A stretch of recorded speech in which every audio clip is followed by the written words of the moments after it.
Shalom, bagaimana kabar? Semoga kita semua dalam keadaan yang baik ya.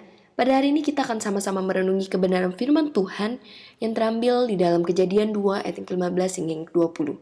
Namun saya hanya akan membaca beberapa ayat saja bagi kita semua yang terambil dalam ayat 15 hingga yang ke-17 yang berbunyi demikian.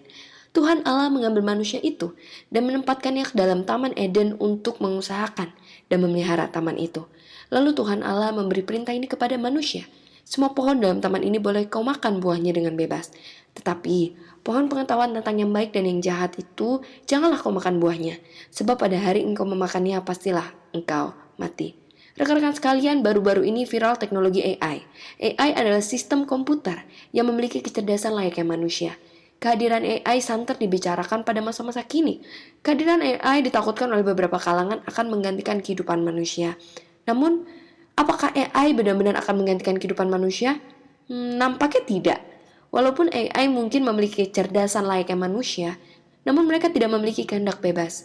Mereka hanyalah sistem yang berjalan di bawah naungan kehendak penciptanya. Ya, AI tidak memiliki kehendaknya sendiri. Rekan-rekan sekalian, ya itulah bedanya kita dengan ciptaan-ciptaan lainnya. Kita memiliki sebuah kebebasan memilih. Tuhan amatlah mulia. Di satu sisi dia menyatakan kehendaknya yang tegas kepada manusia, namun pada beberapa bagian lain dia memberikan manusia kehendak bebas. Kemuliaannya tersirat dari karyanya yang meninggikan ciptaannya yang rendah sejak semula. Bagaimana Tuhan menempatkan Adam di Taman Eden yang mengizinkan Adam menikmati hampir semua buah di dalam taman tersebut, tanpa dia repot-repot menyusun agenda harian Adam. Bahkan Tuhan juga memberikan otoritas kepada Adam untuk menamai semua hewan tanpa mengoreksinya. Bukti bahwa manusia diciptakan oleh Tuhan dengan kualitas segambar dan serupa dengan Tuhan adalah manusia diberikan akal budi untuk berpikir dan menimbang-nimbang keputusan. Manusia tidak diciptakan bagi sebuah robot atau mesin yang hanya beroperasi sesuai dengan tombol-tombol ataupun perintah-perintah dari sang operator. Waktu menghadapi banyak pilihan, sebagai manusia, sebagai makhluk berakal budi, manusia dilatih untuk dapat menimbang-nimbang segala pilihan-pilihan itu. Inilah yang disebut kehendak bebas. Kehendak bebas harus dipahami sebagai pemberian Tuhan yang sangat berharga atau tak ternilai dari Tuhan, di mana manusia diberi kemampuan mempertimbangkan sesuatu yang oleh karenanya manusia dilengkapi dengan rasio. Manusia dapat menjatuhkan pilihannya dengan aman selama pilihan tersebut tidak bertentangan dengan kehendak Tuhan. Adam dibebaskan memakan semua buah di taman, kecuali satu buah, yaitu buah pengetahuan yang baik dan yang jahat, karena ia akan mati. Dan kematian manusia bukanlah rencana Tuhan.